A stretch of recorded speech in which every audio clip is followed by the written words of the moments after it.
stars of animation are shining. It's time to stay tuned. And now, here's your host, Phil Machi. Good evening, ladies and gentlemen, and welcome back once again to Stay Tuned Live, the animation-themed live stream show every week happening right here on Streaming the Magic, right here on Facebook. And my name is Phil Machi, and once again, I'm an animator, podcaster, and former Disney cast member, and it is my pleasure to be your host each and every week as we deep dive into the world of animated film. Before we get started tonight, here is a little reminder to those of you who might be new to Stay Tuned. This show and its podcast companion are both shows that require full-time commitment. The main way that I'm able to dedicate the kind of time that is, necessary to make that happen is through the support of viewers like you. So if you're watching and enjoying the show, you are invited to become an official tuner by visiting patreon.com/Phil Machi. With fun rewards and multiple tiers to accommodate any budget, you'll find it's a great way to get involved and help me continue this series. Also, you are invited tomorrow night to this all-new live stream show hosted by yours truly. It's called Phil's Artist Conversations, and it features a fellow artist and close personal friend of mine, Mario Mora. We're going to be talking and taking a closer look at the lives of working artists and analyze what it means to pursue a professional creative life. We have a special guest showing up tomorrow, so make sure you tune in tomorrow night at 8 p.m. Eastern, 7 p.m. Central, and you can watch it for free from the official Stay Tuned page right here on Facebook. So all you got to do is go to facebook.com/StayTunedShow. Go ahead and like that page and make sure you're following, and you'll get notified about future broadcasts. Okay. I do my best, guys, to keep things professional and not play favorites. But I would be lying if I tried to hide my enthusiasm for tonight's guest. He has worked in storyboards for shows like Young Justice and The Spectacular Spider-Man, and to name a few. And he's also one of several directors from the groundbreaking television show Batman the Animated Series, a series that for many became the gold standard by which not only superhero stories were told, but also introduced a whole new generation to becoming fans of DC Comics itself. Please welcome the great Kevin Altieri. Great? I don't know, but hi, everyone. Welcome to mediocre Kevin Altieri. Hi. Glad to be here. I'm just kidding. Thank you. Thank you for being here, Kevin. Hi, Phil. Hey, I like your cat. I mean, your mug. I mean, your mug with a cat on it. Miyazaki. Yes, absolutely. Yeah. The king. Wonderful stuff. Yes. Love to see some Miyazaki appreciation going on here. So, well, first of all, welcome to the show, Kevin. It's really great having you here. Oh, it's good to be here. Thank you. Even though I'm at home. It's great for us to be in your home. We really appreciate you letting us in there. No, thanks. Welcome, everybody. Yeah, I made sure to wipe my feet before I came in, so don't worry. Okay, cool. I kind of want to kick things off a little bit by talking a little bit about the role that you've played specifically in Batman, but of course you can also talk about how it has affected other shows you've been a part of. When I think of a director in movies and TV, I imagine someone who is guiding the actors, but it's different in animation where there's specifically a voice director doing that, right? Yeah. Although I have done voice directing off and on, but is when it came to Batman, it was Andrea Romano. It was like there's just nothing bad you can say about the experience. It was just the most wonderful thing. And the fact that you had a voice actor and voice actors, a voice director and voice actors as good as them, just made the storyboarding so much better. It's because you listen to the voice, and everyone, all the board artists, director, board artists, everyone had we had tapes, and you could play off of the actor's performance. Of course. And so then what were you directing? If you weren't directing the actors specifically and they were kind of guiding your choices, what were you directing? You mean in the recordings? No, I mean just like what do you do as an animation? Oh, I mean you visualize the show. It's like what do the creatures look like? Quite often we'd go to the recording, and you'd bring one of my favorite memories is the first time I got to meet David Warner, and I was a big fan of David Warner, and it's like he's going to play Ra's al Ghul, and I brought the character designs in and the color designs and showed him this is your character, and he's like, oh, very nice, very nice. Ah, yes, and it's like, and then he launches into the performance. It was pretty awesome.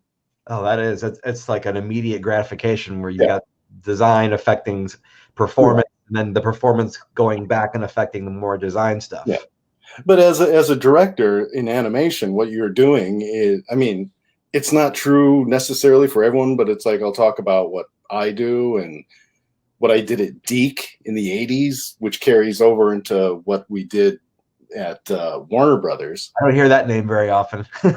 Deke? Oh, well, that was where the core of a lot of the core of Batman came from, was because of my association. The first jobs in animation I had were at Deke, starting with Kid Video, and I met Dan Reba there, and Dan and I were like a storyboarding team. They had to deliver shows on Saturday morning, and I remember, I mean, there are many times where it's like I'm penciling, handing Dan a page, it's like scene after scene after scene, because, you got a freelance job or whatever that just didn't work. And we would just have to do, acts overnight, whole acts overnight. Talk about down to the wire. My goodness. Yeah, no, and that was Ghostbusters and all those, but Deke was cranking stuff out. But me, Frank Parr was there. Oh, okay. He was on Cops and Ghostbusters, and Dan, of course, was there, and Richie Chavez, who was in the backgrounds, Mike Gogan, and Brad Rader. Brad was there, and Brad was him and Mike Gogan were the backbones of my crew. I mean, Dan, of course, but Dan went on to direct his own stuff. Okay. On Batman. He was a director at Deke too. Sure. But Dan, of course, he just went on to become one of the better directors in animation, television animation, for sure. So back in 92, or I guess it would be before 92, because that's the show was in production before that. The world was still kind of in this amazing love affair with Tim Burton's Batman, and you guys were obviously riding that wave a little bit. But what was it like to try to carry that spirit, but also make something completely your own? Well, I mean, I'll backpedal a little bit. Sure, please. Yeah, please. Right before I worked at Batman, I was at Disney Features. I was in Story at Disney Features, on Lion King and Treasure Planet, doing development. I was in the development department. And the thing that was cool about being in the development department was that all of the concepts and stuff, and they would bring out storyboards of different projects. The Roger Rabbit ones would be there, the shorts. They had shorts that never happened, like Lord Goofstoke and stuff like that, which was, Goofy of the Apes was genius. Oh my gosh. And it never happened. Runaway Brain, I got to see the storyboards for that. But one thing that happened was that the Batman movie came out while I was still at Disney, and they didn't like Tim Burton. Disney up did to that. point, because it's like he worked there. He did Vincent and different things there, and he was one of the development guys, and he did a lot of projects for him. But I think Frank and Weenie really, something happened. There was like that they were soured on him. Happens all the time. But the thing is, I remember that I was sitting there and the Batman movie came out and it was a big deal. And the next thing you know, they pull out all these really great storyboards, these giant, story sketch things of Nightmare Before Christmas. That was, I got to see those. That was pretty awesome. That was Tim Burton, like, on his game. Sure. It was like, you guys turned this down? He says, yeah, but we ain't now. Well, sometimes it's timing, right? Sometimes. Yeah, I know. And they brought him back in. They made it. They basically said, we're going to do this with or without you, and I know you want to do it. Yeah, well, they repaired that, because then they did Alice in Wonderland with him, and that relationship has been mended. I think. Yeah, no, and it's like now that was so that was my first animation clash with the Tim Burton movie. Okay, so you. Okay, so but then how do you guys then go, this is so cool, we want to make sure we put this in a cartoon form, but we don't want to just copying that. We don't want to. After Disney, I was just right before I was working for TSR, the game company. Yeah. I was doing the Black Barney, the Buck Rogers comic. Okay. I was doing comics for them, in between. And I'd heard about that they were going to do a Batman cartoon at Warner Brothers. And I was like, well, and I think it was Brad Rader that called me up and told me about it. And I was like, oh, that's interesting. He says, no, you got to talk to these guys. And I was like, well, yeah, I will. And I think that he talked to Bruce. And I remember Bruce, because Bruce was also at Deke, but he was like on the John Cristofalusi team on Beanie and Cecil. Oh, I didn't know that. Okay. I worked with him briefly on Cops, but he, and it was really funny because back then he was like this long-haired hippie kid, rock and roll kid. Oh, yeah. Yeah. He was like a real rock and roll kind of guy, Okay. Long-haired rock and roll kid. Anyway, but so I knew him from that. He changed a bit, he's more sophisticated. And when I went over he called me up to, because they're looking for directors. And at that time, guys like me, Dan, Brad, we were all at Deke, and Mike Gogan, we watched like the Superman Fleischer Brothers cartoons all the time. We had like these bootleg VHS copies because you couldn't see it anywhere. Right. And we were like just in love with it, like the Fleischers were the kings, action adventure. And you couldn't really do any action adventure cartoons. I guess Lion King was the closest thing I'd ever done. Because of the violence, you mean, right? Yeah. And we did stuff like Starcom, which was good, but still very tempered, although there were violent, because they had robots. You got to shoot robots with laser guns, but it's always laser guns, and it's always removed, Yeah. So you didn't get to really do action adventure, not really. And then and it's like in stuff like G.I. Joe, there's always like the parachutes have to pop out of the ship when it gets shot down, and you can't shoot someone in the chest. It's like things like that are just an absolute no. You can always tell when you guys were letting loose on Batman the Animated Series. Whenever there was a robot, I always felt like, how they are unleashing the violence on this thing. It was like, what changed? What's going on? Why? I remember Heart of Steel. In Heart of Steel, it was like, that was like a long script that we got, and I was like warning everyone that this is going to be long. And lo and behold, every time a board artist, myself included, because every time I direct, I'll board.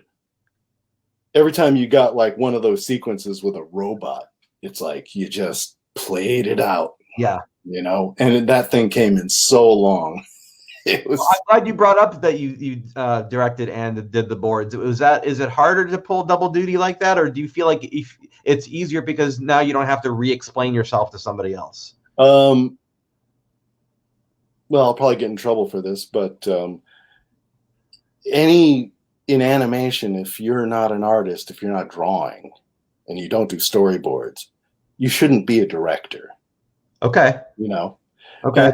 And especially at Deke, it was a half French, half Japanese company that opened up offices. So you had the French directors and you had the Japanese directors who came over, and like that was my training ground, was with the Japanese directors mostly, and they all drew, right? know? And it's like in like Miyazaki, a Miyazaki feature, he draws the whole storyboard. There's no script. He just starts drawing. He creates the whole thing. Amazing. Yeah, and it's like, so yeah, that's kind of the model. Me, Dan, it's like, and Frank Parr. Sure. We're all board artists. Boyd Kirkland, great board artist. Oh, good. So, and you mentioned the longer story of Heart of Steel as well. That was part of what I loved about Batman the Animated Series, was when you guys allowed the story to breathe enough to have a two-parter. It felt even somehow more cinematic that way. Yeah. No, and it's that they didn't do that too often. No. I think the first one was it was the Two-Face one, wasn't it, or was it the? Yes. The first two-parter was Two-Face. No, yeah. Catwoman. Sorry, Catwoman was. Cat in the Claw. Cat in the Claw was actually a two-parter. I didn't get to do the second part, but I did the first. Okay, well that was a great thing about the series. One of the things I loved about it was you guys had to handle these characters that really have embedded themselves in our culture, and you have to find a way to bring us the idealized versions of these characters, while at the same time introducing new characters who maybe aren't new to comics, but they're new to the collective consciousness. Yeah. And I mean, you guys did a really excellent job of making everybody feel important. No, we don't. I mean, to backpedal a little bit, I'll just go and say, like, when I first went over to Warner Brothers, it was a corridor. Yeah. It wasn't on the main lot, and it was in Sherman Oaks, in the old Galleria. Okay. Which, if you want to see the old Galleria and what life was like, just take a look at Commando. Okay. That mall that Schwarzenegger does the big swing in and stuff. That's the Galleria, and that was the place. Okay. Anyway, not the most. I go there, and there's like this one office. I'm like, am I in the right place? Because it's just a door, and it's like I go in there, and it's basically a long corridor kind of space, office space, and with like this big room at the end that Bruce was in. And I go in and I talk to Bruce, and I knew Ann Lighting, who was the production manager, and I knew her from Deke too. And she was like instrumental in how things got pulled off. And then she brought in Ken Doerr, who was also over at Deke, who started out as a translator. And then he worked his way up to production, and being a producer. It's always reassuring to hear that you guys can work in teams that follow each other. Yeah, the industry is cooperation. What's that? No, it was total cooperation, and Ken Doerr and like the Japanese studios that we worked with were the same guys that I worked with at Deke. So it was like, Mr. Fukuda came in, for the first step for On Leather Wings. He came in as like the animation company. Oh, wow. And it was great to see him, It was so like when they come in, it's not like, oh, we got to do these negotiations and stuff. It's like, man, great to see you. How you doing? That's awesome. And that was pretty damn good. That was fun. So for me, I was sort of just getting into comic books at the time that the show came out. Mainly because it was a point in my life where I was just sort of starting to get some monies that I could spend on my own. So I remember rushing home to watch Batman the Animated Series, and I starting to pick up the comics and getting to know these characters. But to this day, there are versions of the Rogues Gallery for Batman that, for me, my favorite version comes from the animated series. And it was my introduction to Clayface and Scarface, those two characters. Yeah. They quickly became like my favorite villains. Aside from, I mean, Joker's amazing, but I mean, as far as not the main villains everyone thinks of, those two guys became like my favorite villains, and you guys handled them with a respect that made it all feel very, very much like I was watching a stage play. You know, it was more about the acting than it was about too much action necessarily. Yeah. No, thanks. That was kind of what we were aiming for. It's like we were. I mean, you know, it's like it was so long, and it was so long being in the animation industry and really trying to do something like this. You know, yeah, and now it's like looking at this.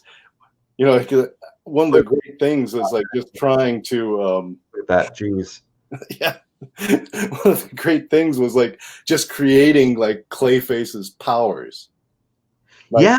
Because the script doesn't say, you know, it didn't say to do this or do that. And it's like, so we're like, what's he going to do? It's like, well, you know, if I was him, you know, as he's learning his powers, it's like he starts out with axes and spiky things and stuff.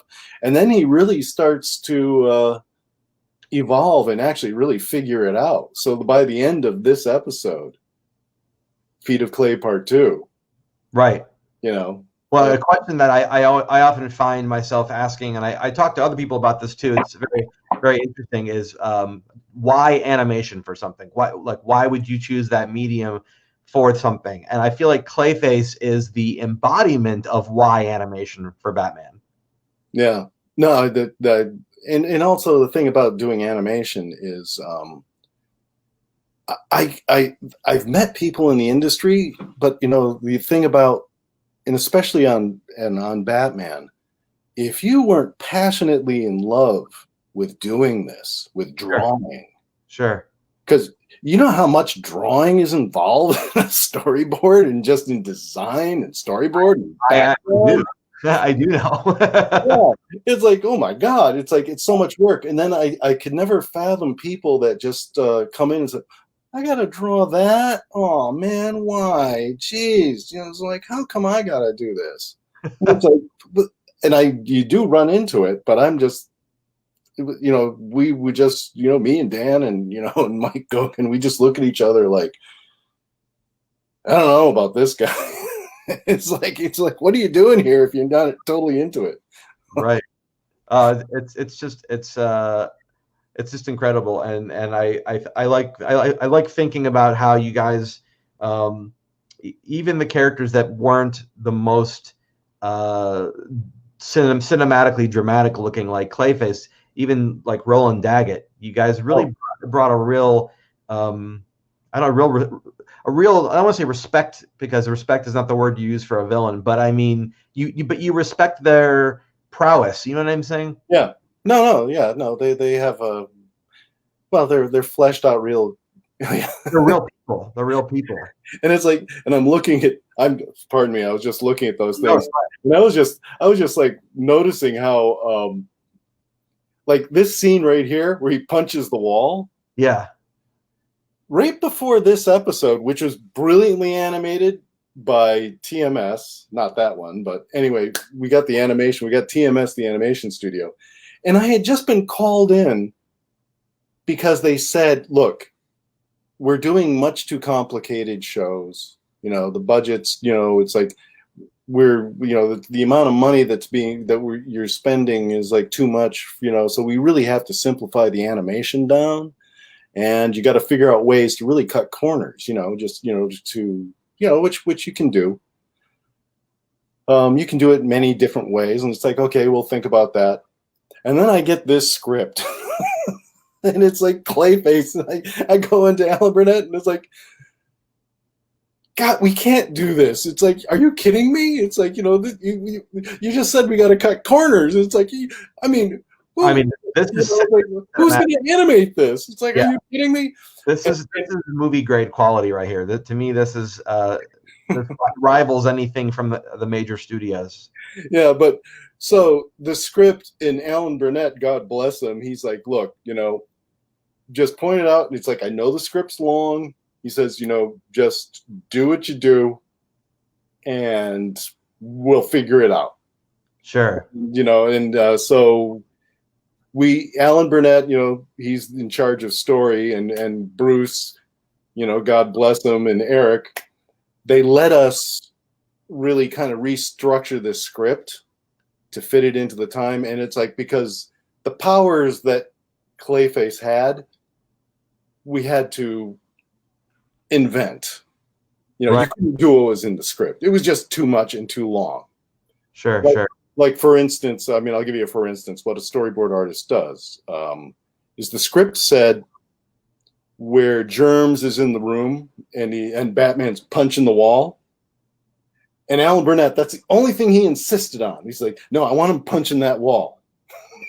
I want him punching that wall. Why is that?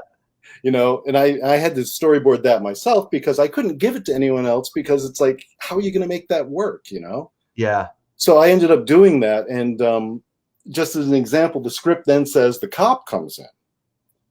And the cop goes and says, I'll take it from here. And he goes and he grabs Germs, and he walks away. And then Batman goes, detective-like, something strange about that guy. The badge was wrong. And then he chases them down. They end up outside.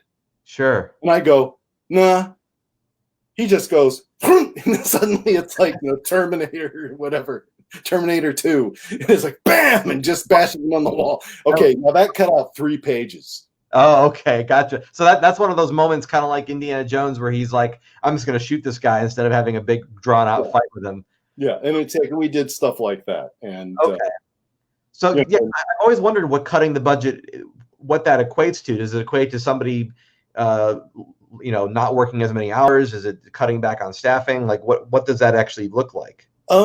Generally, well, on a show like Batman, where it's like a staff artist, there were freelance guys and girls, but it was mostly in-house. So everyone's on staff, so they're paid. They're paid to be there, and they have their jobs. So it was mostly stuff like that, like making a script work a little better, trimming things out, losing scenes, losing sequences. Okay. It's kind of the same thing that happens in live action, which is when I worked in live action in the 80s and all these really cheap science fiction movies, The good ones. Oh yeah. Yes. No. like the Blob remake. I didn't work on that, but I would have liked to. I did work on the stuff with Dave Allen. Oh, did you work on the stuff? That's funny. Yeah, no, I storyboarded all the stop motion sequences. Okay. Like anything with the Chiodo brothers? Anything with them? Oh, Killer Clowns. Yeah. Yeah, no, I owe a lot to Charlie Chiodo, because like when I first started working in movies, it was at Intravision, and through actually model maker friends of mine, like Gene Rizzardi, who built the Titanic. And he was like head of the model shop, and he was a friend of mine. He got me into Tim Donahue, who was the art director. And Intravision was basically a beam splitter system with VistaVision cameras and all sorts of shit. But basically, everything had to be super tightly storyboarded. And I could always draw. I always spent a lot of time like drawing buildings and houses and stuff. So drawing architecture was not a problem for me, even though I was a kid. But so I worked with them, and I would design shots for the Intravision camera, or they would explain, what model is going to be built. What's the model going to look like? What's the matte painting going to look like that's in the background? What's the, so I would have to draw all that stuff. And Charlie Chiodo and Steve Chiodo worked there. Doing special effects, matte paintings, and different things, and they were like brilliant. Steve especially was a brilliant stop motion animator, fantastic. And Charlie was like a great designer and a great storyboard artist. And they're 2 guys that I met. And the 80s, I was coming out of my shell. Okay. Oh, I miss the 80s. Hollywood in the 80s was so much fun. You know.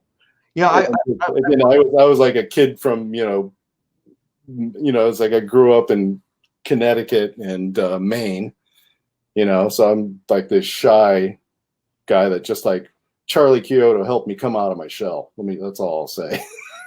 and I just remember one day I came back and I don't quite remember where I was, but I woke up in someone's apartment, in Hollywood.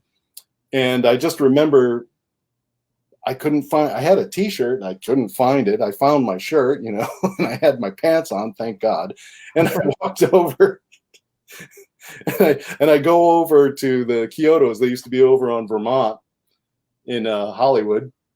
And they had like this, this warehouse kind of place that they lived in and served as also their studio.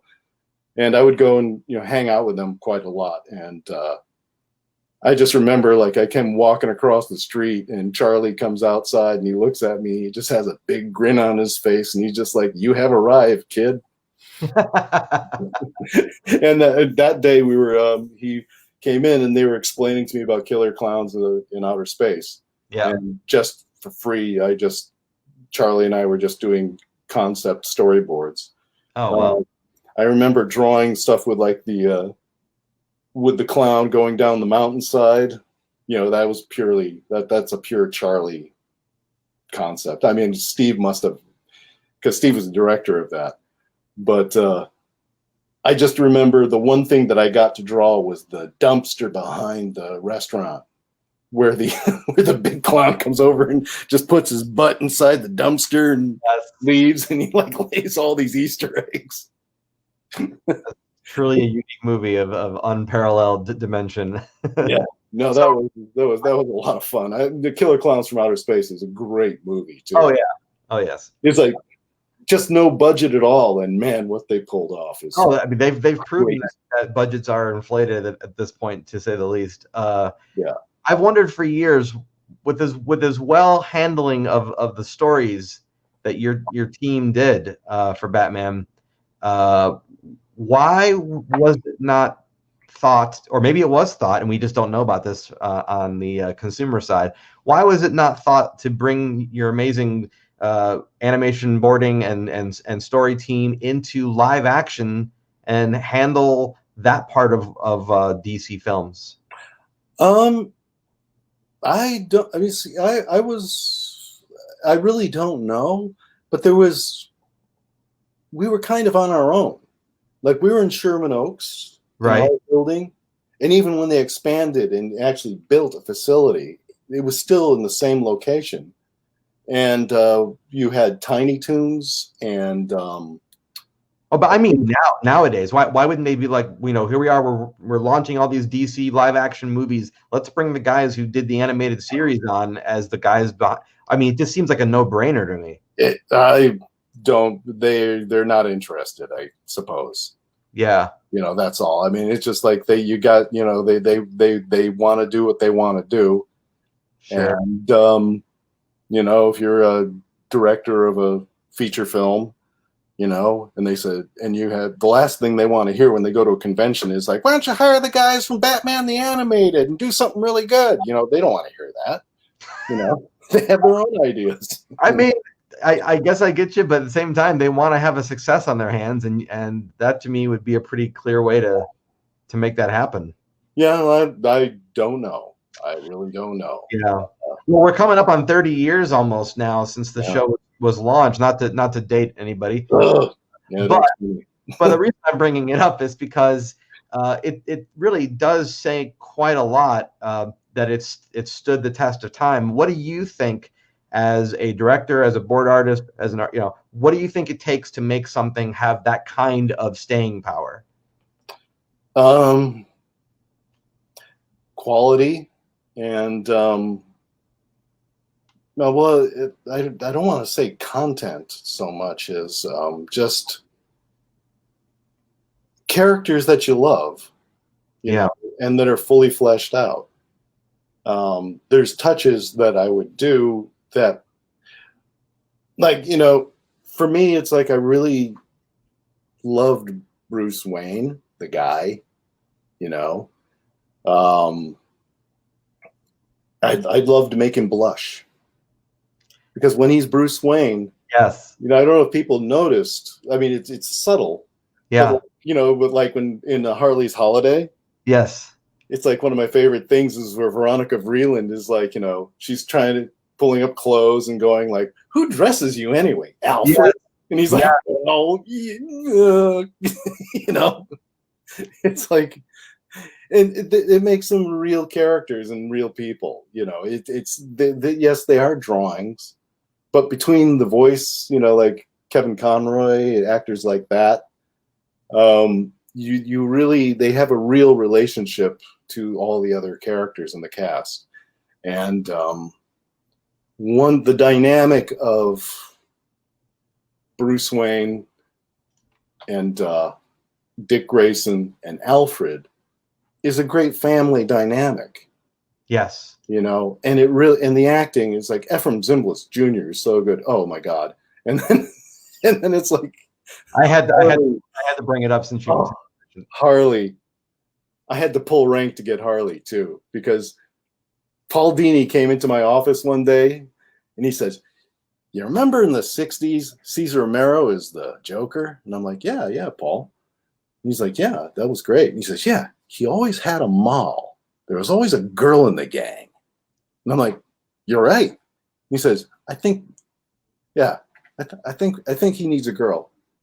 And next thing you know, he creates Harley, and I'm like, oh boy, I can't wait. Yeah, for those who don't realize that Harley started off on Batman the Animated Series, and really it is. I mean, I do appreciate what's come since then, but to be fair, I don't think you can really match what you and the team and Arlene brought to it. Yeah, no, Paul. I think he went to college with Arlene, but he knew Arlene. They were good friends. Okay. And she's, just a superb actress. And I think I can't remember which soap opera she was on off the top of my head. I thought it was Days of Our Lives, but I might be wrong about that. Yeah, but I mean, look, this stuff's incredible. Did you board this? This was Kurt Gaeta. Okay. I think this was Kurt Gaeta. I'm not sure. Yeah, I think this was Kurt. I boarded a hell of a lot of this, but I was just like, this show came out as good as I could hope for it to, It's amazing to me how much. Okay, so this series, part of why I love it so much is it gave so much empathy to the villains. You really felt like they were human beings. There we are. There you go. You were really rooting for them as people. You wanted, and this episode especially, you just wanted Harley to be able to give herself a new chance at life. And you felt like in this series, more than most, you felt like Batman cared about their reform, which I thought was amazing. Did you guys talk about that when you were developing the show? Was that a big important thing? Oh yeah.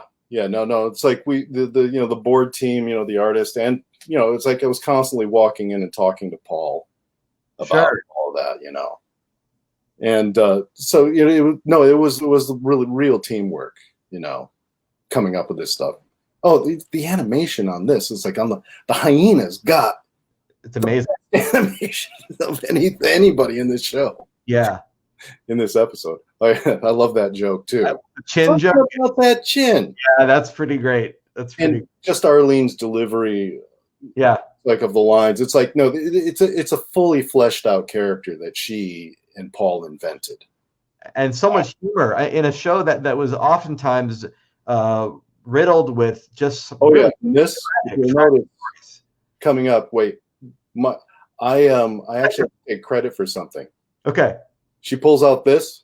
Yeah. That's my signature. Oh, that's great. Because it's like they pulled someone made the prop, and he's like sitting there saying, well, someone has to sign it. So.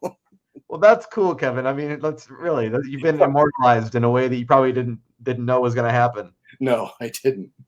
I think Paul owns that cell. Oh, wow. Okay. Yeah.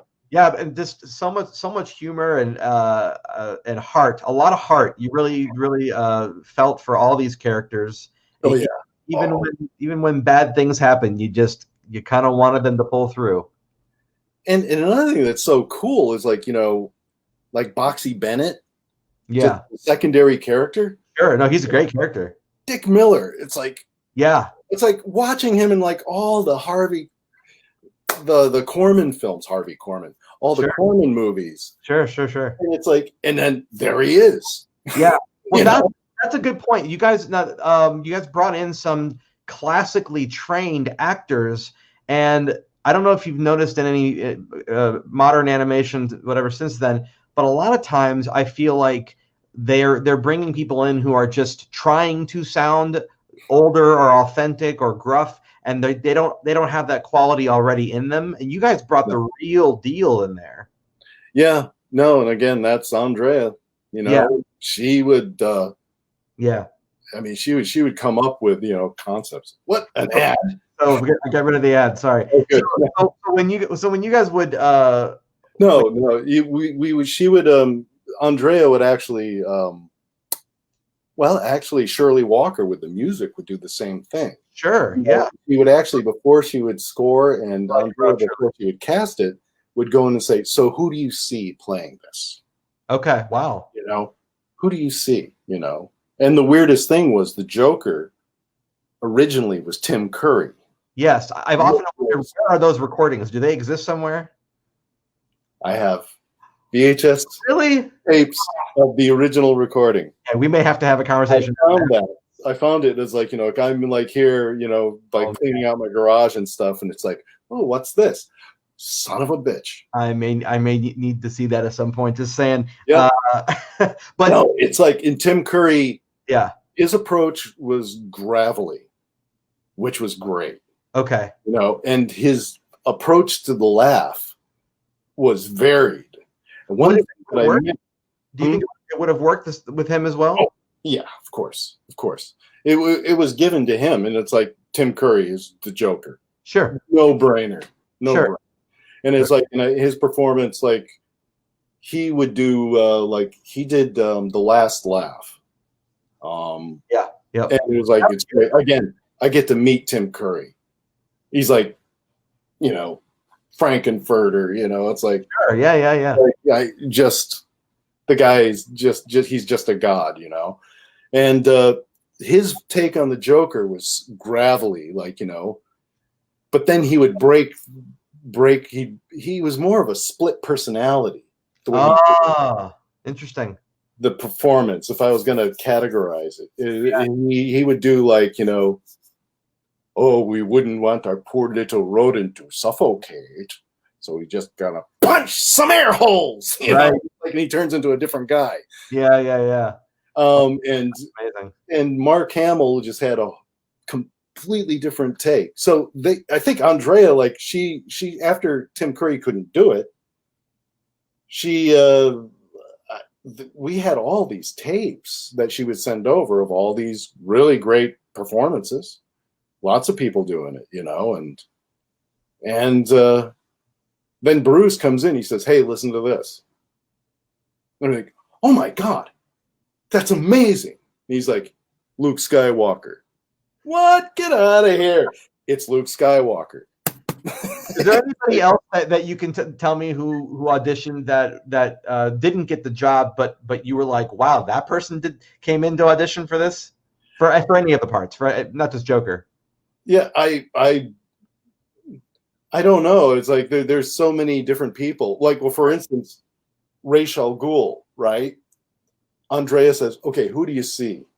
And we're like, "Oh God, it'd have to be probably a classic actor. Like, if we get Richard Burton, we get Richard Burton, but he's dead." Right. Price.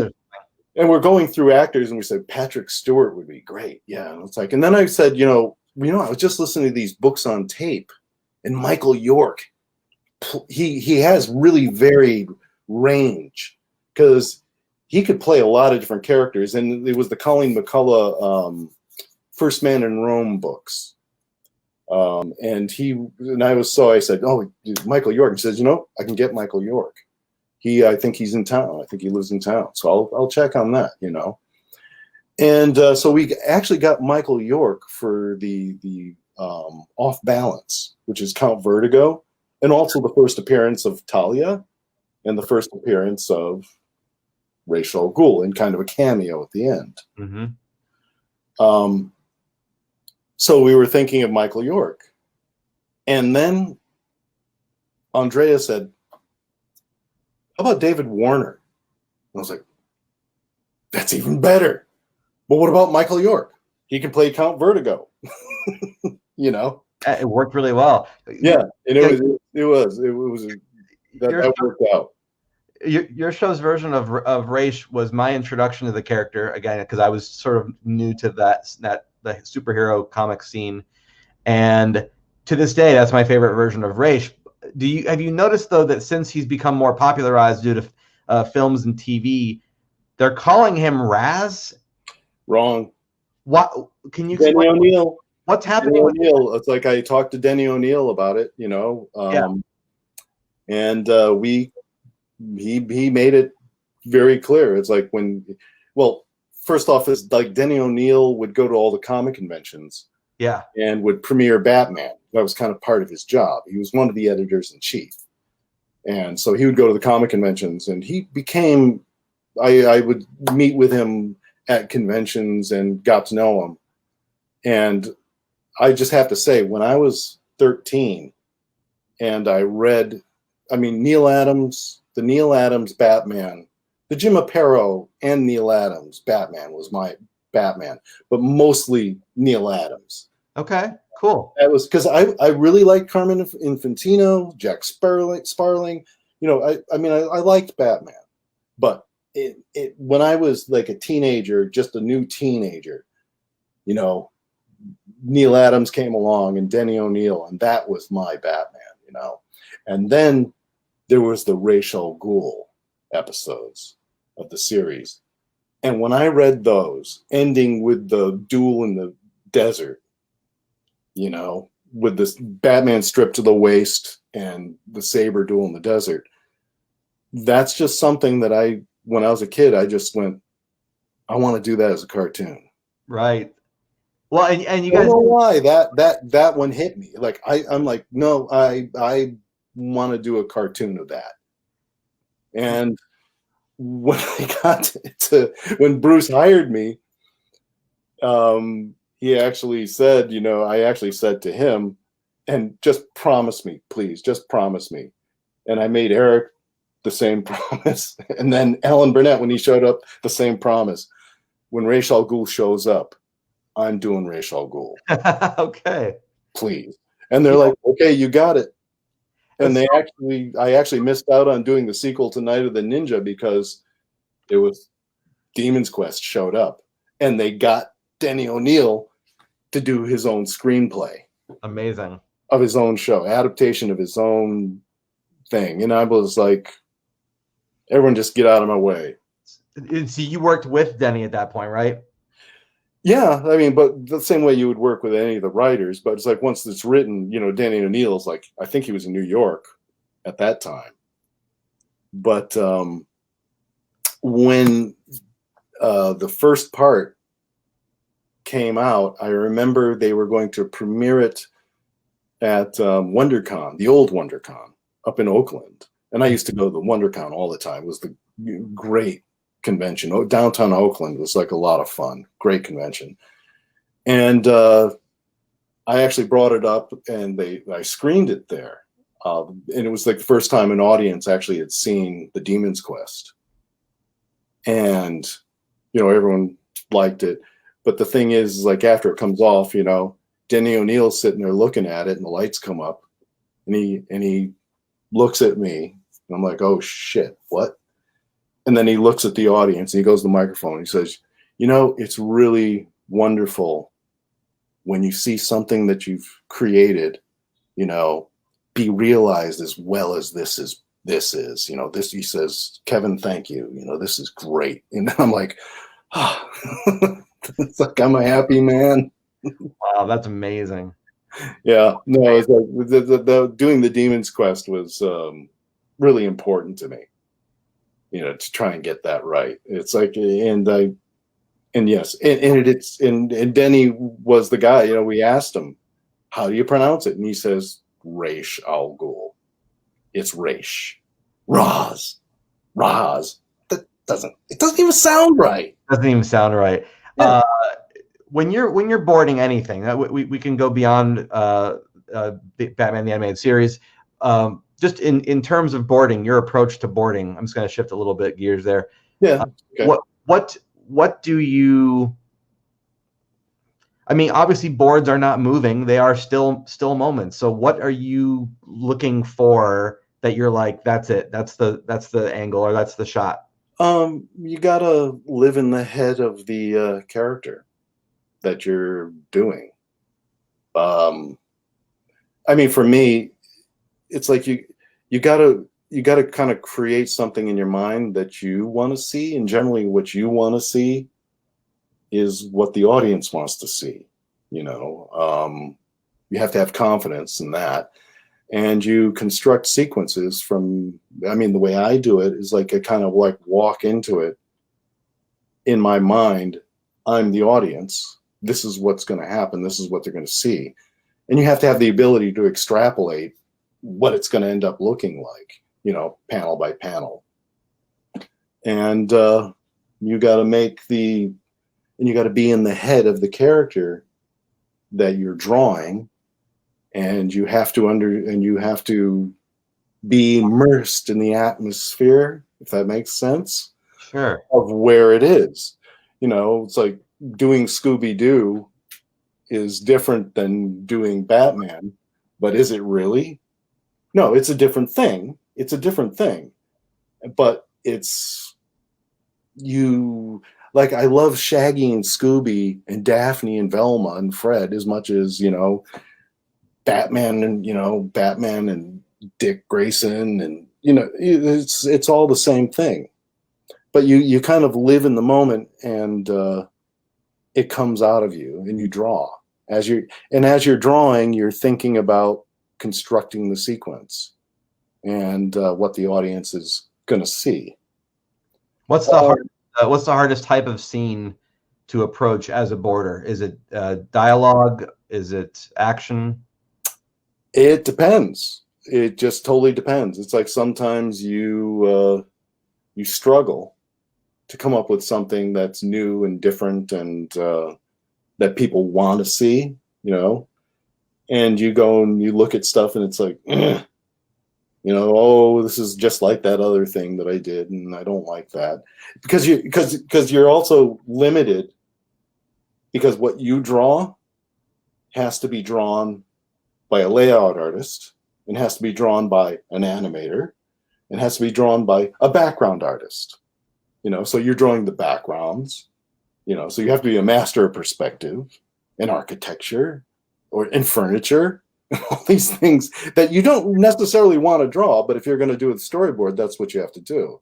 Sure. And you have to pretty much inhabit the character that's in there, whether it's a villain, which is a lot of fun, and that's another thing too. It's like, you better be having fun, or else I just feel sorry for you drawing animation, because if you're not having fun with this, it's like, my God, what a horrible living, what a horrible existence.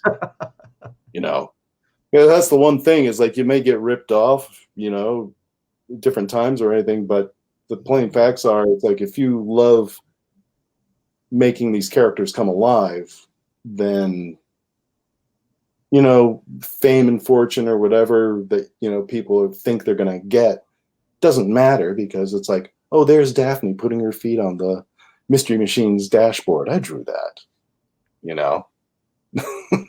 And I like that you mentioned that sort of a subtle moment of just something as simple as putting your feet on a dashboard, because that's the same kind of stuff that I think Miyazaki does so well. Is he focuses on the nuances of just everyday life. Yeah, and again, that's why Miyazaki is such a thing. But you guys did approach some of that stuff in Batman, just a little, even in Harley's Holiday, just the little things of like having one of her heels hanging on the toe of her foot and just kind of dangling off, little like things like that. Yeah. You know what I mean? Yeah, no, and it's all thought out, and it's all, yeah, that's all part of it, and it's Sure. yeah, yeah, and it's like, and you just said Miyazaki, and the thing is, once you've seen Miyazaki, The bar is set. yeah, it's like the bar is set, and what he does, it's like it inhabits all of us. Sure. Oh, yeah, that's what makes this resonate. Yeah, and it's like, I mean, just one of the greatest. Well, they're all great. It's like everything that Miyazaki does is great. Yeah. From Lupin the Third on, Conan, Boy of the Future, all of it's just fantastic. But yeah, you're right. It's like the thing is, like a series of drawings and just the love that Pasu and Shita have in Laputa for each other is so clear and wonderful. And it's drawings, it's acting too, but it's drawings, and of course, all classic animation does that. But there is something, even with limited animation, like the very ending of Castle Cagliostro, it just brings tears to your eyes, where the princess is sitting there saying, the inspector comes up and is like, oh, he got away again. And she says, but he didn't steal anything. Oh, yeah, he did. Your heart. And she's like, hi.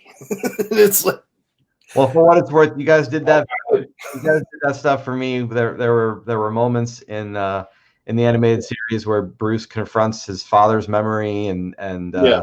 I mean, you guys, or you have even something as simple as the ventriloquist crying over a crumpled, destroyed version of Scarface.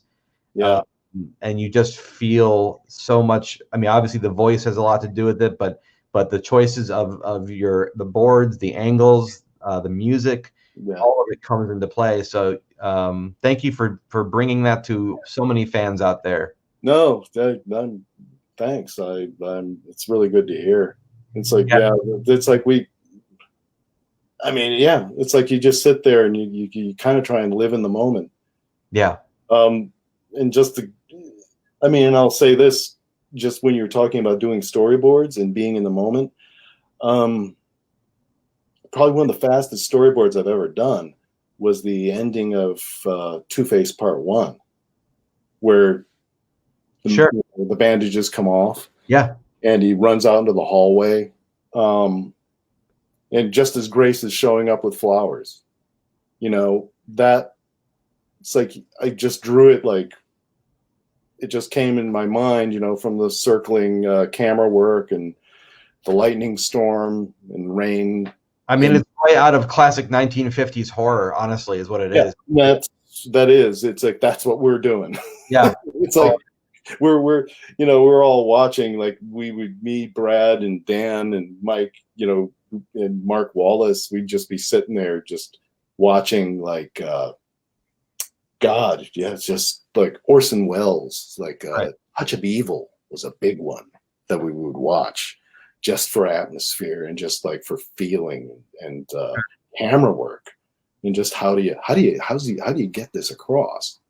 And Hitchcock, sure, especially 30s Hitchcock, like Young and Innocent, movies like that, Foreign Correspondent, not so much the big Hitchcock films, sure, the black and white ones, and Psycho is too obvious of an influence.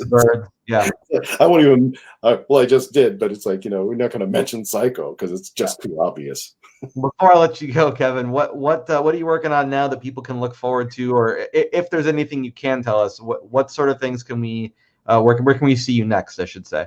Well, the last show that I directed on was Onyx Equinox, which is going to be on Crunchyroll, wherever, I don't know what the deal is now, where it's going to be showing. HBO Max, I think. Yeah, maybe HBO Max. I'm not sure. About that because I'm not working at Crunchyroll right now. But Onyx Equinox, it takes place in Mesoamerica, the ancient world. Nice. And it has the pantheon of Aztec and Mayan gods. Very cool. Characters, and it's pretty damn cool. Okay. Cool. Sophia Alexander, who was someone I worked with over at Hasbro.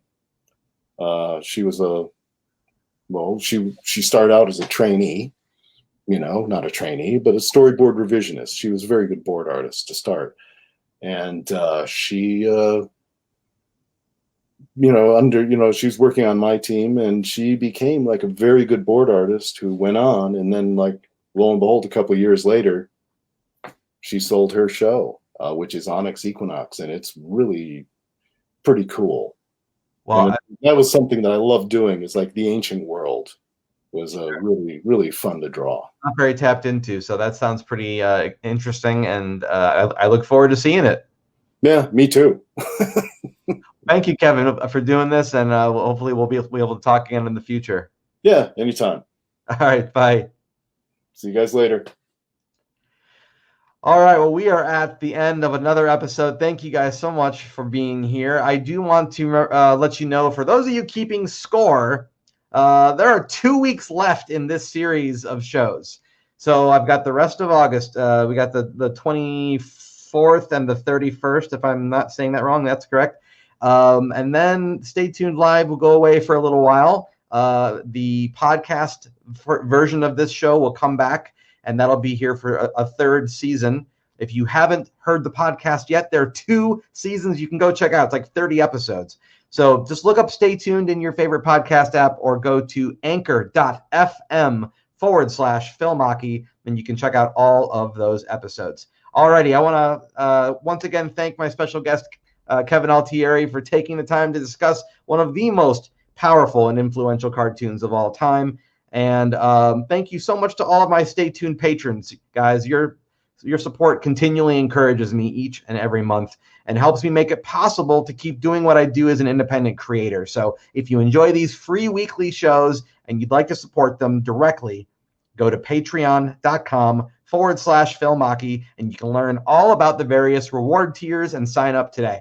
And while you're at it, feel free to check out my own original comic books at philmachi.com. Be sure to say hi to me here on social media, right here on Facebook, Instagram, Twitter, just right under my own name. You can also check out the guys on the wall behind me. If you search Retail Sunshine here on Facebook, I post daily updates as close to daily as I can. So, once again, please be sure to check out the Stay Tuned community. If you guys enjoy this program and other stuff in animation, you want to be able to keep in touch with all that and other fans just like yourselves. There's a Stay Tuned community here on Facebook. Just go to facebook.com/groups/Stay Tuners. I've been Phil Machi. You've been a wonderful audience. And until next week, keep those eyeballs peeled, those ears open, and be sure to stay tuned.